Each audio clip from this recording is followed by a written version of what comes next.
Hello, everybody. Good morning. Welcome to Bloody Knuckles, Politics in Texas, in which I have the great privilege of talking to Gregg Cantrell and Bill Minutaglio about their books. Bill's book is called A Single Star and Bloody Knuckles, A History of Politics and Race in Texas, according to Publishers Weekly, which is a good source for us to go to. It's a vibrant political history, a rollicking and richly detailed portrait of the Lone Star State. I can verify that, having read it. And our other book and our other author is Gregg Cantrell, who wrote The People's Revolt: Texas Populists and the Roots of American Liberalism. Walter Benger, who is that how I pronounce that, Greg? Benger or Benger, yes. Benger, yeah, right. Who's a extremely highly regarded historian, says that this is history at its finest, well written, insightful, clearly argued, and filled with carefully chosen supporting detail, drawn from extensive study of the primary sources. Before I turn it over to these guys to talk about their books a little bit, I'd like to just give a little brief summary of who they are. Bill Minutaglio is the author of the first ever biography of George W. Bush, called First Son. He's also written biographies of Molly Ivins and the former Attorney General Alberto Gonzales. He also wrote a book that was crucial to me when I was writing a recent history of Texas, called City on Fire, which is about the Texas City dockyard explosion, which was one of the, I think, maybe the worst industrial accident still in American history, Bill. A really compelling book. He's also, with Stephen L. Davis, he wrote Dallas 1963, which is a kind of chilling summary of what Dallas was like leading up to the Kennedy assassination. That received a Penn Center Award. And he also wrote with Steve Davis, The Most Dangerous Man in America: Timothy Leary, Richard Nixon, and the Hunt for the Fugitive King of LSD, one of my favorite subtitles of all time.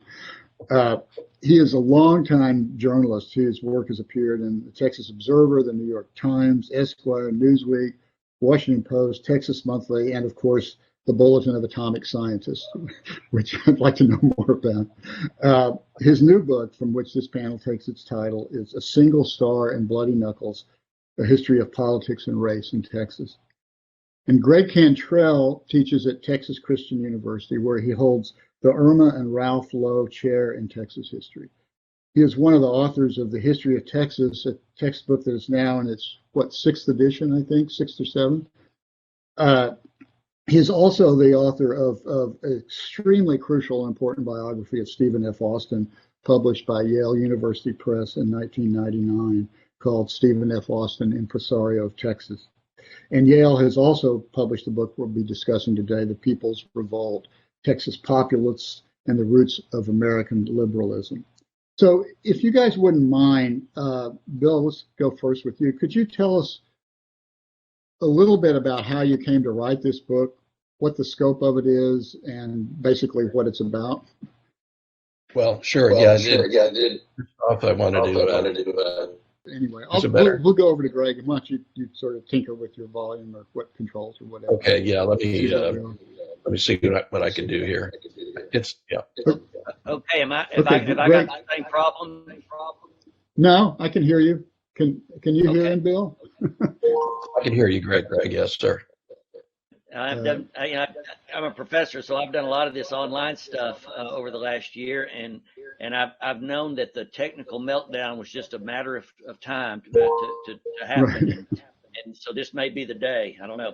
Anyway, I appreciate the opportunity to be here. Yesterday, I was interviewed by a young college student from Boston who was doing a school project on publishers and publishing.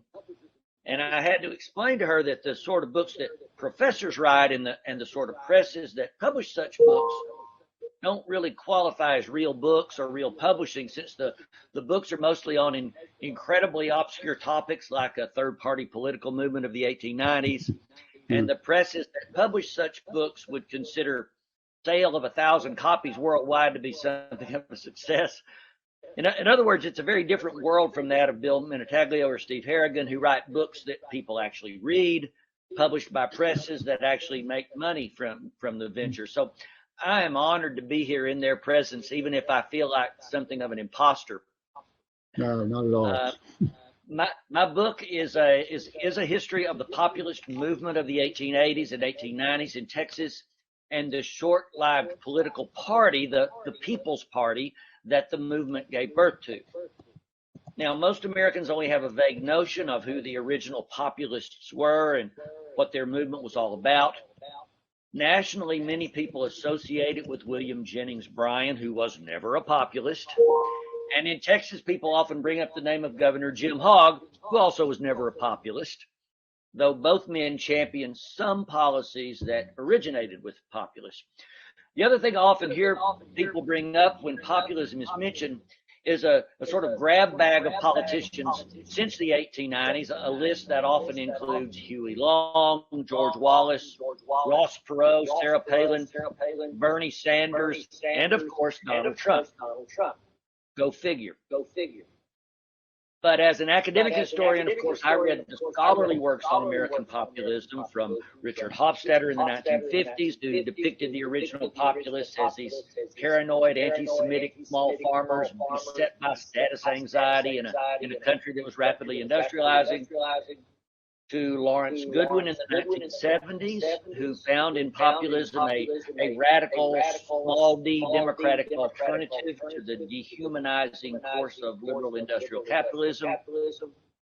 And of course, being trained by professors who themselves were products of the 1960s left, I found much that was compelling in Goodwin's interpretation. So when I set out to write a new history of populism in Texas, I expected to find this lost world of radicals that Goodwin had so eloquently chronicled. It took years of reading their letters and speeches and political platforms and newspaper accounts for me to be disabused of this notion. Instead, to make a very long story short, what I found was a political movement that was surprisingly modern and that actually pioneered many of the ideas that we associate with modern liberalism today. Populists that I studied accepted capitalism, but they wanted to tame the power of corporate influence and money in politics. They made common cause politically with African Americans and Mexican Americans. And they were willing to use the power of government in creative and expansive ways to level the playing field between the mammoth new industrial corporations of the day and ordinary people. Texas was the birthplace of populism, and in the 1890s, it was home to more populists than any other state. And though the movement was defeated, its ideas, I argue, lived on in the reforms of the Progressive Era, the programs of Franklin Roosevelt's New Deal, the vision of LBJ's Great Society, and even in the Affordable Care Act and perhaps even Joe Biden's infrastructure bill. Now, whether you view this legacy as a good thing or a bad thing is up to you. But whether you count yourself a liberal or a conservative in today's politics, I would argue that it's helpful to understand where these ideas came from. And what better way to gain that understanding than from my concise, eminently readable 555-page pamphlet on the subject. So with that, I'll turn the floor back over to our moderator. It is eminently readable, and let's some of those pages are notes, and you don't have to read all the notes. I had a great time reading this book, Greg. It was really fun for me. And I think most readers, and it's true of your Austin book too, most readers will just slip into the stream of your writing and just follow it right along. So congratulations from my end. I'm going to ask those of us who are not speaking at any given moment to mute our microphones, because I'm told that will help our echoing problem. So if you're not speaking, you know how to mute. On the left side, there's a little microphone icon.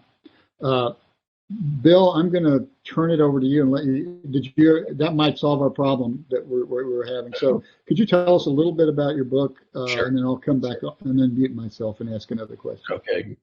Yeah, I was going to say a lot of what I say is hardly hearing once. You don't really want to hear it in echo. So I'll try to get up to speed on the muting. the challenge to me was to write something about Texas that hadn't been written before.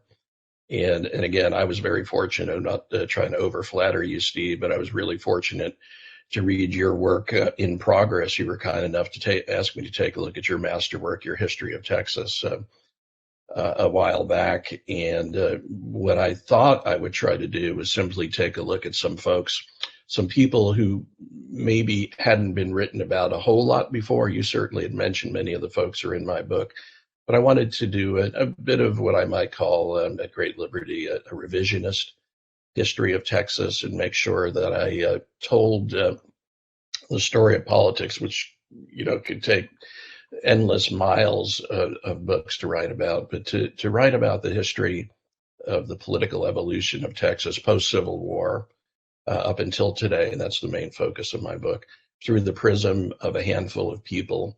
I very cleverly, because I'm bad at mapping out books, I cleverly decided to write each chapter as a decade, or devote a chapter to each decade from 1870 to 2020. I drove my editors completely bonkers, I think, at UT Press, because as you know, last year was a pretty interesting year, and I kept calling up and saying, maybe we should weave in something about this presidential election and, really bring it forward. But back on track, I tried from 1870 up until 2020 and even early 2021 this year to write about each decade in Texas political history through the prism of a number of folks, some of whom are extremely well known, governors and leading political figures, and then very deliberately and maybe even simplistically, with the tactic of looking at some other folks in each of those decades who were working in the shadows or just simply hadn't been covered a whole lot. They had written about, really wonderful historians, some journalists, but by and large had been, exiled to the margins of history. And I thought maybe I could use them as a counterbalance and, leaven the book a little bit by juxtaposing the people in power, the ones who we were a little more familiar with, Pappy O'Daniel and Ma and Pa Ferguson, and the icons Sam Rayburn, LBJ, the almost obvious names, and then talk about some folks who were laboring out in the vineyard, if you will, sometimes in pretty tough circumstances, ones where they were challenged mentally and literally, physically, sometimes at great danger. People who are trying to do things outside the normal political framework or the mainstream political framework. So my book is it's a collection of narratives, I hope. I don't know if it's readable or not, but it's a collection of mini profiles and biographies of people who are working in each decade at about the same time, trying to achieve very different ends in Texas. I was telling somebody just yesterday, I did an interview with Texas Public Radio, that I was actually quite embarrassed working on the book, because I learned how little I really knew.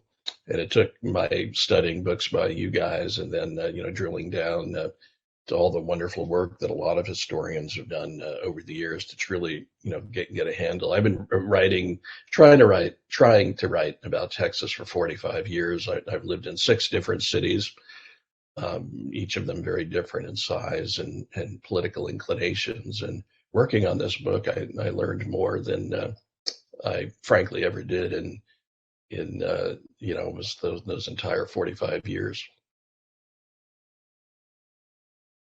Well, it's interesting you brought up about how little you thought you knew, and I think being a baby historian, having only written one book of history, I wonder if you guys feel the same imposter syndrome I felt when I started writing a history book. I mean, Gregg, you're a real historian in the sense of being academically affiliated and probably actually studying history in a way that maybe Bill and I didn't. Do you? And this is an odd question to start off with, but I'm just wondering, do you guys have internal doubts about when you're writing these books that you are really qualified to write them? Because that was certainly something that absorbed me all the time I was writing my last book. I'm going to jump in and say, forgive me, Greg. I felt the same way, and but I'll tell you what, Steve, reading your book, I can assure you, you don't need to feel that way. No one was going to come in with the big hook and pull you off stage and say, stop your performance. It was extraordinary and built, on the backs, obviously, of a lot of great study and research and work. But yeah, when you're trying to write about the past, I feel comfortable in saying this. I've written some books before, as you have Steve and Gregg, where you're trying to recreate circumstances. You're for narrative purposes, just to make the story more accessible. And in that kind of contextual work, it's not, you build up a lot of mental scar tissue. And I think with that comes a lot of doubt and whether or not you've gotten the story accurate. You're basically setting the Wayback Machine and suggesting that you're familiar with all that was going on and all the contextual realities that were inherited at that moment in time in the 1800s and even earlier. And it's nigh to impossible to feel entirely comfortably accurate. But I think you go forward, and I think the best solution, and Gregg, you are masters and role models. I'm tired of flattering you guys, by the way, but but it's really easy to do. You attribute your work, and you curate your sources. And a lot of times what you do is go back to the most original source possible. And then, you got to sometimes jump out of the airplane and hope for the best, that you land safely and you've delivered the most accurate version that you can. Greg, do you have any psychological issues we can discuss? Well, I'm sure I do. Of course, I already mentioned one of them in my sort of opening comments, that just being on a panel with real writers who publish with real presses, it makes the imposter syndrome sort of kick in. But of course, we also have the issue that we're following in the footsteps or standing on the shoulders, whatever bad metaphor you want to use, of the other historians who've come before us. And so, you're always worried about, do you really have anything to say that will improve upon what other people have written about your topic? I mentioned Larry Goodwin, whose book in the 1970s was sort of hailed as the sort of the final word on the new final word on populism nationally. And of course, historians understand that there's never a definitive work. There's never a final word, because every generation understands history different, and different historians in the same generation understand history differently. So, there's always that. And of course, because the stakes are so low for academic books like mine, sort of financially, monetarily, that means things like published reviews in the scholarly journals assume an even greater importance to you. And so, you with great trepidation, you get the New Journal of Southern History or Journal of American History or whatever. Oh no, my book's going to be reviewed in this issue. And, is whatever other historian's going to read it, then going to savage it, or say politely how wrong you were. So there's always plenty of psychological doubt and instability, I think, for all of us, and we're putting our ideas out there. Okay, well, I'll move on from our humility festival that we've got going to the actual topic of the panel, which is Texas politics. And I'm sorry for that diversion, but I'm always curious about the self-doubts of other writers, particularly historians. But I wanted to bring up a striking slogan, a campaign slogan that George Clark in 1892, as a gubernatorial candidate in Texas, had a slogan called "Turn Texas Loose," which is, to me, the most alarming sounding campaign slogan of all time. And he even had a song, which I was looking at the other day. I don't know how it goes, but the lyrics are all about vicious laws and making sure that we beware of visionaries' dreams. And it struck me that one plausible way to understand Texas political history is to understand the tension between people who want to turn Texas loose, have a completely unfettered free enterprise system with no supervision, and those who want to, bind it up a little bit and make it make it more responsive to the people. And you could even argue, I think, that our most recent experience in February with the big freeze was the apotheosis of turning Texas loose. So I want to just kind of field test this idea on you guys. Is that something that resonates in both your books? This tension between control, some sort of reasonable, rational control, and unfettered freedom. Bill, you want to take that one first? Sure. Yeah. I mean, to quote a person that I think a lot of folks in Texas wished had run for governor and would vote for him right now if the election was later this afternoon, Willie Nelson, once said, I love Texas because no one's in control of it. And I think, it's a funny statement. It's probably a great T-shirt and a good campaign slogan even in Texas. But I think the state, and again, you guys know more about this than I do. It's defined quite obviously by its sense of independence, its sense of manifest destiny, and most obviously its sense of nationhood. And that just defines it to this day. There's no state like it, and for both good and bad, reasons. It's just utterly unique. I'm biased. I live here. I love living here. I love writing about it. But there's nothing like it because of that sense of nationhood and the idea that something was carved out of nothing.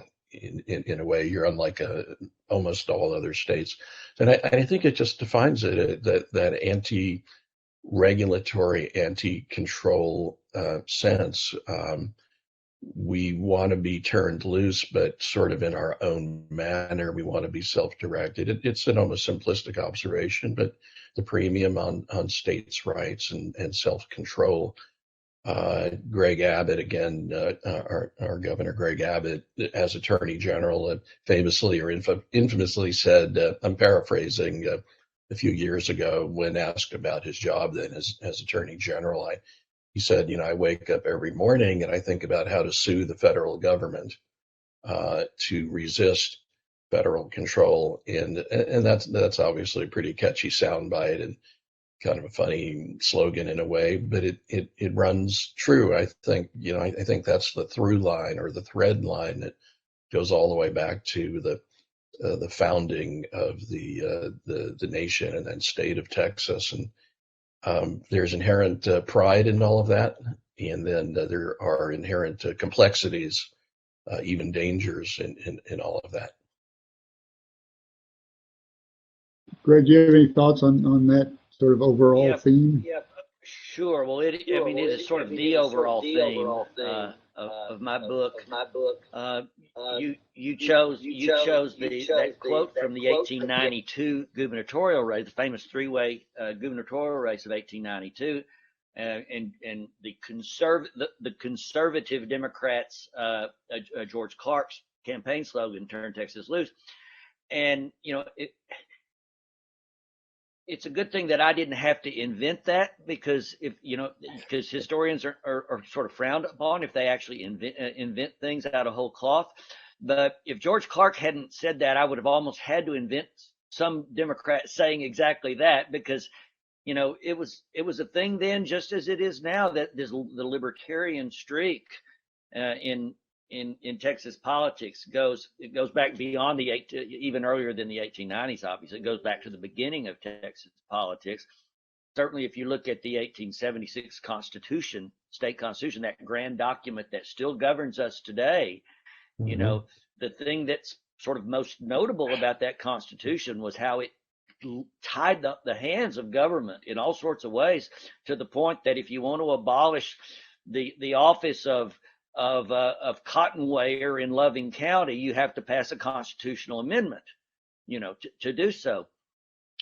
And of course, what began to strike me when I really started sort of drilling down deep into the actual populists that I write about was how they were really pushing back against that. One of my favorite quotes, in fact, it's the epigraph that I opened my introduction with, was a quote from one of the major leaders of the populist movement in Texas in the 1890s, a lawyer from Brownwood named Charles Jenkins.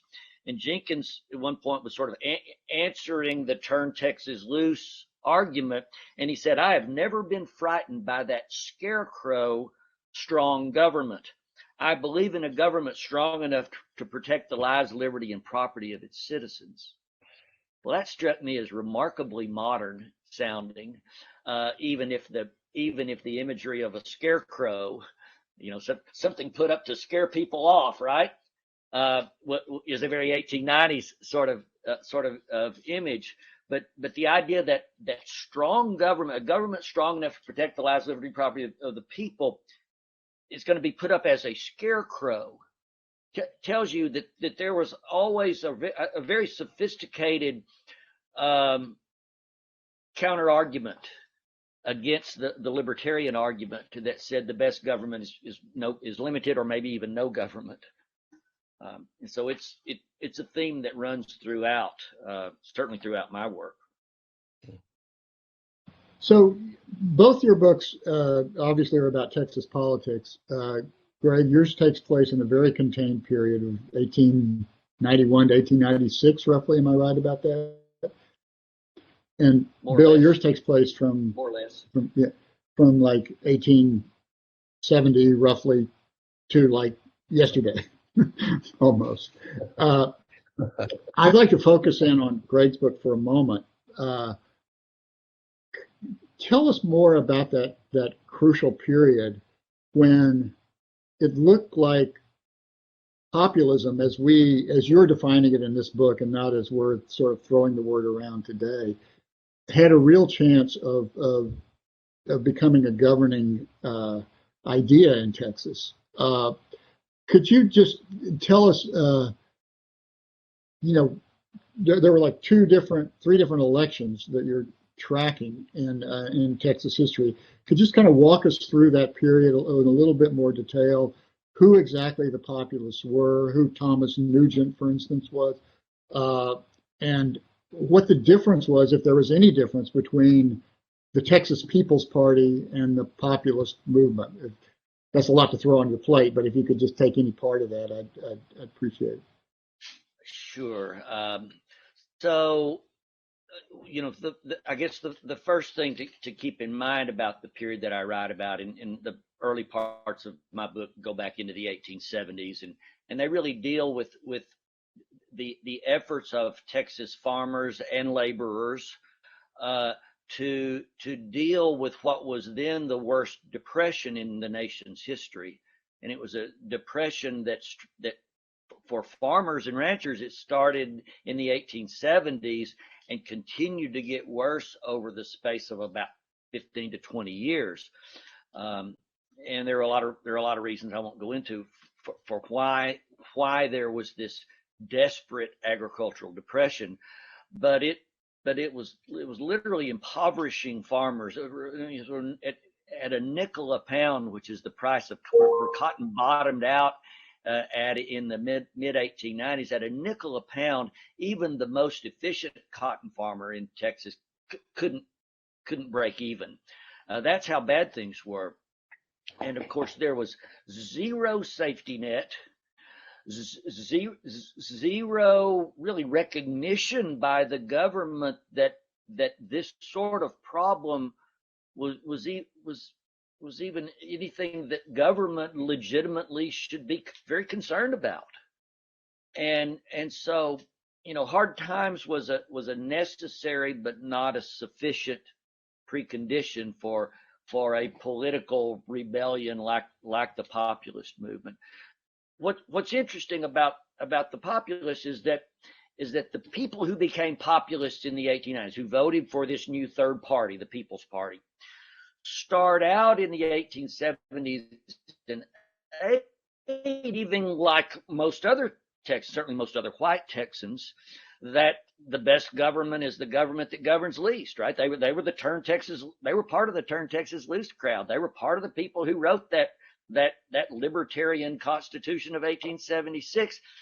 And so when the hard times got so bad, their natural impulse was to join together in self-help organizations. The most prominent of those was the Texas Farmers Alliance, established in the 1870s, that it then experienced explosive growth, first in Texas and then throughout the South and Midwest, all the way to the West Coast in the 1880s.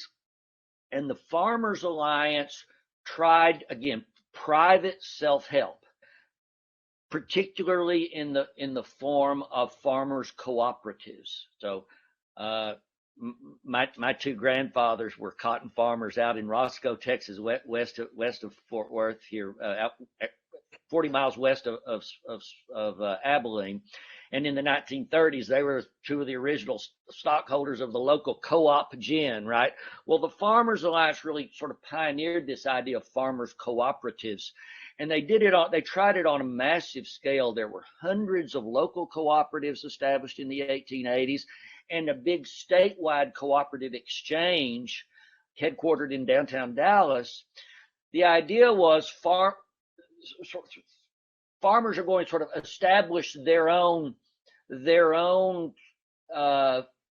collective organization that would have the power and the strength and numbers to push back against the big corporations, the big railroads, the steel monopoly, the oil monopoly, the middlemen and processors of agricultural goods. And they tried this and had some success early on, but eventually the cooperative movement failed. It couldn't compete against these corporations with their own special privileges granted by state and federal government. So when they recognized that private self-help, pulling yourself up by your bootstraps, had failed, only then did they turn to government and said that the only institution in a democratic society that hundreds of thousands of ordinary and poor people can really control is the government with democratically wielded votes. So they said, why not make the government the sort of corporation for ordinary people that can push back against the monopoly power of the big corporations? And so hard times sort of put all that in motion, but it was experience gained from the bitter experience of failed self-help efforts that really led these hundreds of thousands of Texas and American farmers who joined forces with the organized labor movement of the day to say, okay, we're going to harness the power of the government to help promote our interests. And I won't go into the details of the sort of policies that they came up with, but many of them would sound very familiar to modern Americans who are accustomed to having the government say, oh, there's a widely shared problem, let's say a pandemic, and maybe there is a role for government to play in helping a country deal with a widely shared public problem. Maybe it demands a public solution. That was really their genius, I argue, was the recognition that public problems might require public solutions in some circumstances. And one of the people who recognized that early on was Lyndon Johnson's grandfather, right? Right, and of course, Lyndon Johnson's grandfather was one of the original populists. And I write a lot about him. He's a fascinating character, but he comes up through the Farmers Alliance. He is elected county lecturer of the Gillespie County Farmers Alliance out in Fredericksburg. And he runs for the state legislature in 1892, and the first statewide election that the populists, the People's Party, participated in. Sam Ely Johnson Sr. was a candidate for the state legislature. he got beat by his own son-in-law, the conservative Democrat in that race. But of course, Lyndon Johnson, in his old age, talked about literally bouncing on his populist grandfather's knee and hearing Sam Johnson talk about the plight of the farmers and the need for protections for organized labor. You can make what you want to out of those reminiscences, but I felt like there was something to it there. Bill, you start your book on the history of Texas politics in roughly 1870, right? Yes. And why? I guess my question is why then? Because obviously there had been a lot of politics since Spanish colonial days, and all sorts of stuff going on. What was it that decided you that this made you decide that this was the beginning of your story? It was a matter of scale, Steve, to be really honest, crowded and kind of put some framing or bordering on it. I think I'm still echoing a little bit there. Oh, looks like it went away. I also, and Gregg alluded or mentioned this earlier. I hope I'm remembering this right, Gregg, that in the 1870s, I think we could kind of point to that. And again, I'm not at the caliber of historian as you two gentlemen, but that seemed to be a good starting point for the evolution of sort of the modern constitutional political system that we have today. And I thought that was a good place to start in terms of just structuring a book, even to go back into the sausage making aspect of putting out a book. That was going to round out to a neat 150 years if I started in 1870s. But it was, post-Civil War.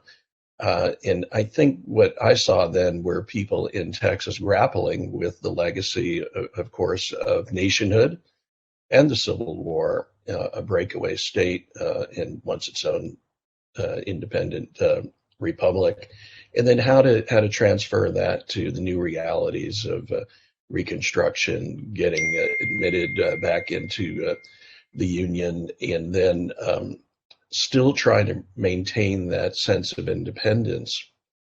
To me, the story of Texas has always been about a tug of war between the self-identity that I think, again, is very special and very unique, and then how to balance that or counterbalance it with its role in national behavior, politics, society, cultural values. And so I decided that 1870 would be a good place to start. It so happened, of course, that in that time period, it being post-Civil War, we had a Republican governor. Some people just, I think, for easy history, have painted him as a progressive. He was the party of Lincoln, governor. And very quickly, what you saw, or what I saw in trying to do a little bit of studying, again, my simple studying, there was a reaction to him, and the more conservative Democrats seized control, basically booted him out, exiled, and then began the process of essential, conservative leaning and ultimately Republican control when the Republican Party changed its philosophy later on in the 50s and 60s and well into modern times in Texas. And so it seemed like a good place to start right then. And what I saw was the thing that Gregg is an expert at were the emergence and evolution of people, organizations who simply tried to buck that system, that inherited system, and did something I think really quite ambitious and courageous even. They began countering a lot of the inherited self-identity, and this is a dangerous word, I think, in some circles, the inherited mythology of Texas, sort of the prescribed histories that were being written at the time and advanced in public forums and institutions and academies and schools and textbooks that emphasized, sometimes to the exclusion of a lot of problems, emphasized Texas exceptionalism. And I think there were people in real time, these are the folks, some of whom Gregg, is writing about right now, who decided to kind of be in the moment but hover above it and say, how can we begin to affect change, and then screw up the courage, gain the courage to buck this self-identity and say, Texas has a lot to congratulate itself for, but we can certainly stand a lot of improvement. And most notably, the theme that I tried to pursue a lot in my book, hence the inclusion of the word race in the title of my book, Race and Politics, A History of Race and Politics. Most notably, a number of political figures, again, often laboring anonymously and at great odds to suggest that more could have been done in positions of power to create a more equitable, and inclusive political system. To also steal a little bit from Gregg yet again, you can flash forward right until today as we talk about measures in the State House, the Texas State House, and as well as state houses around the country where people are debating right now, very vigorously how to make the voting process more streamlined. Some might say more equitable. Some would say less equitable. And it's been an ongoing debate. And what I learned as a matter of just trying to grow and just be self-educated about Texas history was that there were a lot of people who really were trying to do many of these same things. And again, as I said earlier, sometimes in greater, more difficult and very dangerous circumstances, they were trying to do the same things, decades ago. We've gotten a couple of questions in while we've been talking. Bill, I guess this one you could answer fairly quickly. Peter McGanity would like to know who was Sam Rayburn's mentor. Well, I think it was John Nance Garner, who was one of my favorite politicians. I was lucky to work on a documentary film. I co-wrote a documentary film about John Nance Garner that aired on PBS, and to talk about jumping into the deep end of the pool of lack of self-knowledge. I had been down to Garner State Park and loved it, and I knew of John Nance Garner a little bit, but didn't know really what an interesting creation he was as a political figure, and a guy who grew up in a little burg called Blossom Prairie, Texas, in northern Texas, a place that some people say is where Davy Crockett first, kind of entered our area, and then, more famously grew up in Uvalde.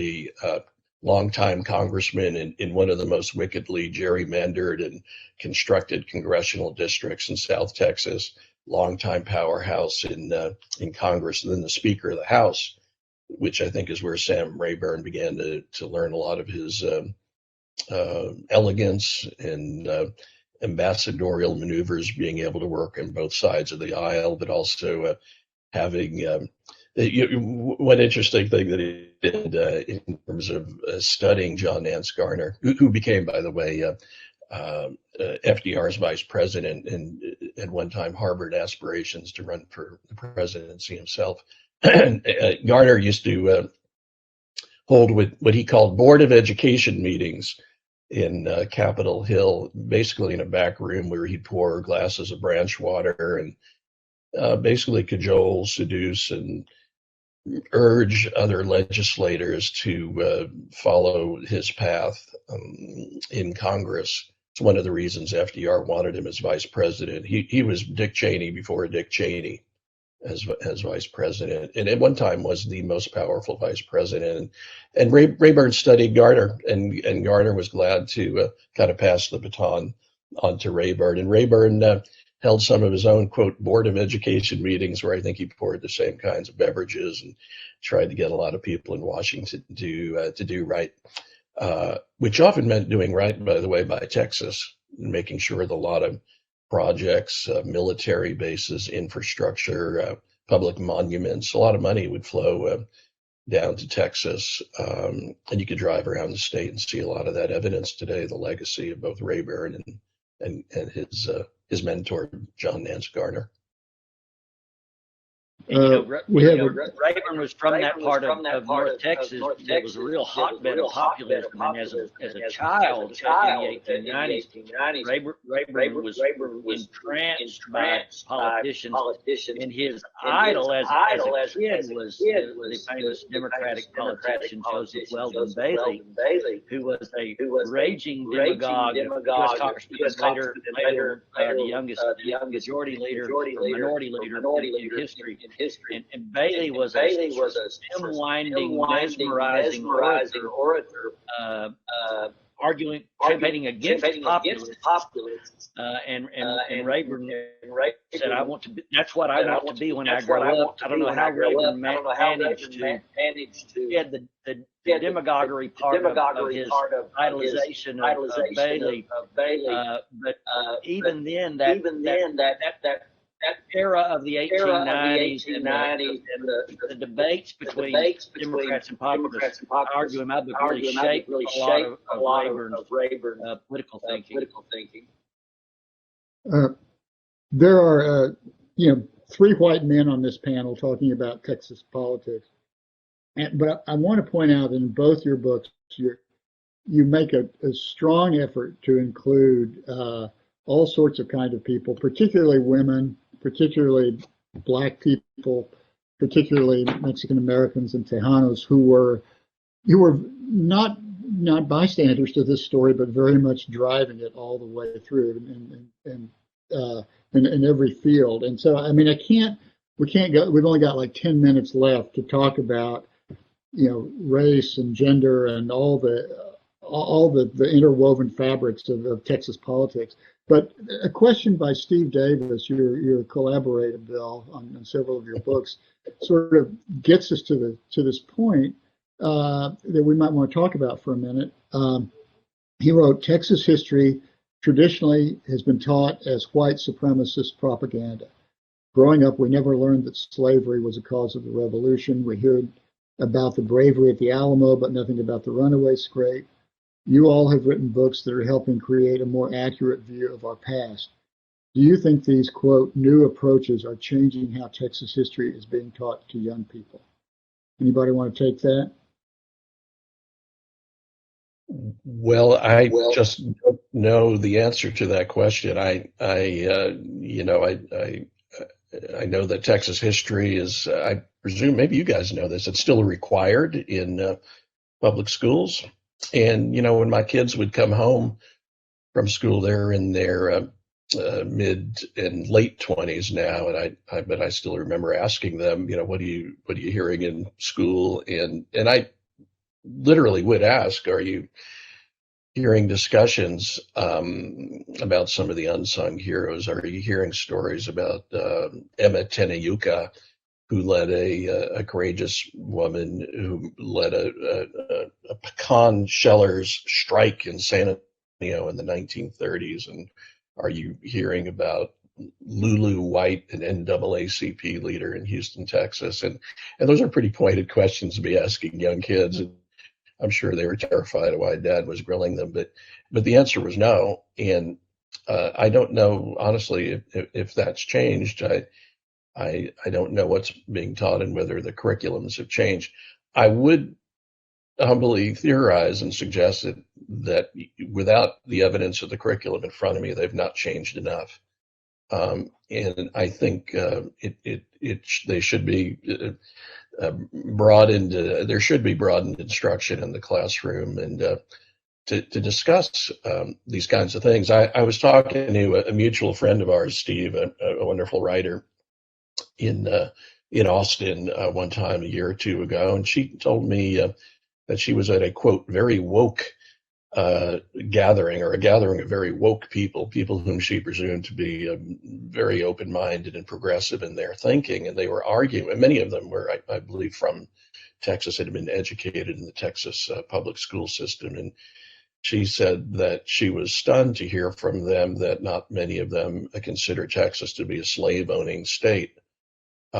it wasn't a discussion about whether the Civil War was fought over slavery, but just really slaves in the state of Texas. And that writer told me that she was staggered to hear that, and I was staggered to hear that. And it said to me, just as an example, that there needed to be greater understanding and greater appreciation. And I think the wonderful thing that's happening, today is that people are becoming more aware, and maybe it got jump started and expedited, especially, frankly, over last summer, as we saw a lot of what I might call necessary convulsions out in the public square, where people were protesting and coming to grips with a lot of inequities and racial disparities. So I hope it's occurring. I still think there's a long way to go. And what's interesting, forgive me for waxing on, I'd really rather hear what Gregg has to say than what I'm blathering about here. But I wrestled through the enormity of working on this book, and frankly, every book that I've written about or written, with whether I am writing from a position of white privilege and understanding, whether I should be writing about race in Texas or anywhere. And I suppose that could be put under the great umbrella of great white guilt. And I used to describe myself when I was teaching at the UT Austin. I'd say I'm the great white liberal anthropological professor who parachutes in to circumstances and bits of history, and then I radio for the helicopter to take me out. And I don't know how authentic that is. This goes back to our first conversation at the outset of this great meeting of minds here, that it sounds probably like a lot of false humility, but I sincerely mean it. It's really difficult to think contextually and address all of that. My theory is that what I could do, and maybe others feel this way, is at least open the door a little bit, and that other folks will do a more profound and harder and experiential and anecdotal and lived and inherited, history as it relates to race, and in our case, politics in Texas. Gregg, as a professor, you have your finger more on the pulse than either Bill or I do about these issues. Right. So I do a lot of school teacher workshops, sponsored by organizations like Humanities Texas, for example. And really what I've learned in interacting with a lot of the public school Texas history teachers is that the public school classroom is sort of a microcosm of the country, and the same conflicts and disagreements that we read about in the newspapers manifest themselves in the public school classrooms. So a lot of what you get as a fourth grader or a seventh grader taking Texas history in the public schools really depends on who your teacher is, and what education they got and what they've read, and it's a real mixed bag. I'm pretty intimately familiar with the Texas Essential Knowledge and Skills. That's the sort of building blocks of the state curriculum, and it's this long document that explains what teachers ought to teach in every class, in every grade. And so you go to the seventh grade TEKS, that again is TEKS. You go to the seventh grade TEKS, and you read what the state of Texas, what the Texas legislature is mandating should be taught. And it's very interesting. It will say things like, students must be taught about the free enterprise system. Okay. Well, okay, fine. Let's teach about the free enterprise system. What does that mean? It really does leave teachers free to teach the free enterprise system as they understand it. And some teachers may teach the free enterprise system as the greatest thing about America, and that the free enterprise system really is a free enterprise system, and unvarnished capitalism is what we should all strive for. And then others may take my populist Charles Jenkins as their point of departure and say, we believe in a government strong enough to protect the lives and property of the citizens, and talk about the free enterprise system as a system that grants corporations special privileges through the process of incorporation. So, it really just depends. I know that in every state adopted Texas history textbook that the stories of women and minorities, I assure you that Emma Tenayuka's name appears in these textbooks. Now, does her story really get taught? Again, I think it depends on who's doing the teaching. Our understanding of the Republic of Texas has undergone a fairly radical revision in recent times, a revision that emphasizes the centrality of slavery and the cotton economy to the very foundation of that short-lived republic. And modern scholarship really sort of posits the Republic of Texas as being sort of a starter kit for the Confederacy. That everything the Confederate states did in 1861 was sort of test driven by the guys who founded the Republic of Texas. Didn't work out too well for the Republic of Texas guys, but these are the sort of interpretations that take a generation or more to filter their way down, I think, into the public schools and into the public consciousness. But I'm optimistic enough to think that it's not all a grim picture of they're still teaching the 1950s version of Texas in the public school classroom. I don't think that's the case in most cases. Really, really well said, Greg. I think the idea that it goes to the whole ethos of Texas, and it's again identity and political destiny and political self-awareness, local control. I think you can go city by city, county by county, and you'll find different versions of Texas history being emphasized and taught. There'll be standardized statewide things handed down, but it really is up to the individual teacher, encouraging the golden words that I learned to use over and over again when I was in academia, critical thinking. But really it's a matter of even local imperatives being forced on local school districts. There are cases right now all over Texas, including one in the school district that my children attended here in the Austin area, over what books should be allowed, to be read, which books should be in the library. So that's an ongoing issue. I guess it's probably been there forever, but sometimes it's a matter of even folks at home, encouraging children maybe to take a broader look at things, and then always having a good teacher in front who says, here are a number of different views, and let's look at all of them. Well, I wish I had local control of this panel, but our time is out, and I just want to thank both of you guys. Gregg Cantrell, The People's Revolt, a terrific book, and also a terrific book, The Single Star and Bloody Knuckles by Bill Minutaglio.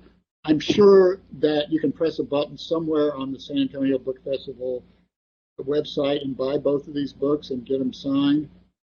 I really encourage you to do so. They're both very fluid, fun reads, and they really are extremely insightful and tell us. I learned a lot about, having written a whole book about Texas history, I learned so much that I wish I had known when I wrote that book from these two books. So congratulations to you guys, and thank you for being part of this. It was really fun talking to you. Thank you to both of you. It's an honor to be with both of you. I really enjoyed it. Thanks to both. Okay, bye everybody. Take care.